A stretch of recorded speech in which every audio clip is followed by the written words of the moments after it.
In this video, I'm going to answer 4 questions, and I'm going to be looking over there a little bit because that's where my notes are. So the first question is, what do you do in general English lessons? So how do these lessons work? Second question is, what materials do you use?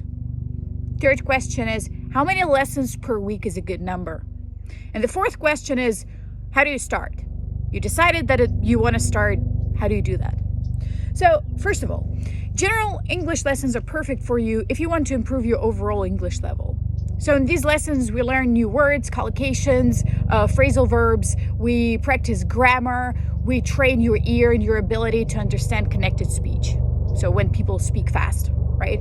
So to do that, we also focus on phonetics. So how sounds work, why, for example, sometimes we have to say can and sometimes we say kin, even though it's technically the same word. So we learn these things.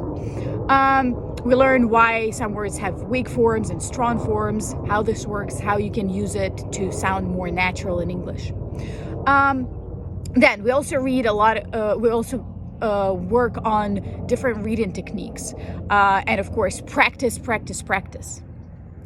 So one more major skill that we focus on a lot is writing. Whether we're writing emails or essays really depends on you, where you are in life and how you want to use English in your life. Like, do you need writing for work? If yes, then we focus a lot on it. Do you not care about writing at all? Then we do the bare minimum that is required just for you to have a better command of English, right? Then speaking is also something that we spend a lot of time on. The amount of time that we spend on each of these skills, again, depends specifically on you. I do not have some generic plan that I use for everyone. So depending on where you are in life, what you plan to use English on, we decide how much time to dedicate to each of these skills. And it's important to understand that these skills are intertwined, right? So for example, you can't really be good at speaking without understanding grammar. You can't be good at speaking without having good listening skills, because if you don't understand people, you can't really be effective in communication, right? So the point is that these skills cannot be learned separately from each other. They cannot be learned in a vacuum. So we need to focus on all of them, but the amount of time we spend on each of them varies, right? Then, for these lessons, for general English lessons, we always have a course book. So we have a student's book, that's something we use in class, and we have a workbook, that's something you use at home. These are always from reputable publishers like Oxford, Cambridge, National Geographic, and so on. There are always a lot of additional materials. So for example, let's say we take a topic, let's say conditionals. We do all the materials from the book. You study at home using the workbook and do different assignments that I give you, and it's still not enough. You're still not sure what conditionals are and how they're used. So in this case, I prepare additional materials from different sources.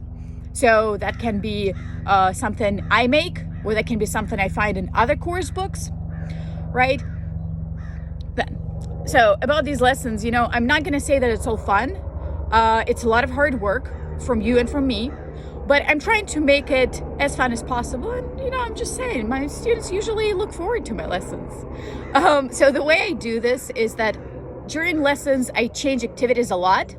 I don't for example, we don't do the same, reading task for a half hour. That would be just boring for both of us. So we change activities a lot, and I always make sure that we play some games, some speaking games, not just games, but something that we sort of practice what we study through, but also in this fun way. It can be board games, card games, it can be role plays, a lot of different things. Now, about the number of lessons. So the minimum number of lessons per week is 4.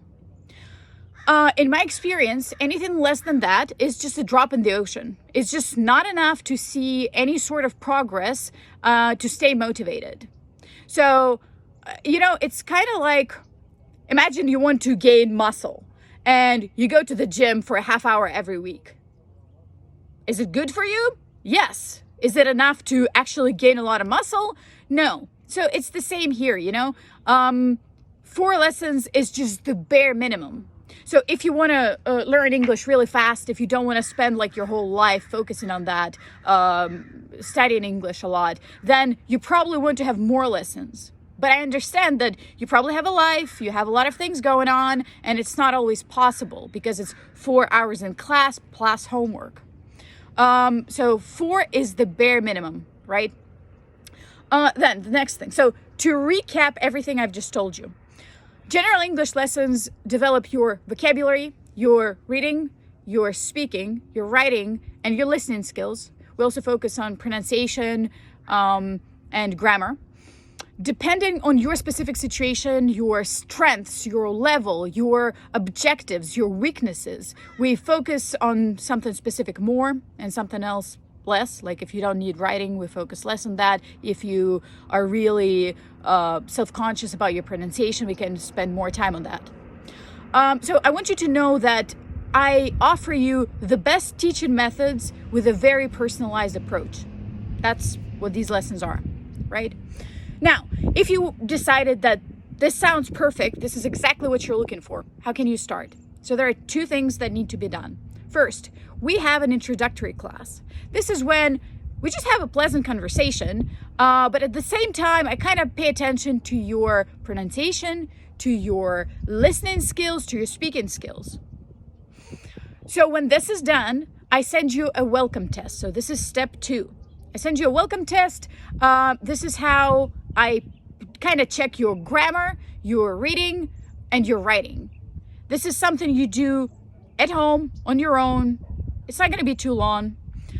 So I check that, and based on all this information, based on the first class, introductory class, and based on this welcome test, I decide what course book would be perfect for you and what level. So are you, for example, a beginner, or are you intermediate or advanced? So this is pretty much it. So if you have any questions at all, please do not hesitate to message me. I'll always be happy to answer any questions you have. And if you want to start, just shoot me a message and say, hey, Tina, I'd really like to take your general English lessons. So I hope this was useful, and I hope to see you soon.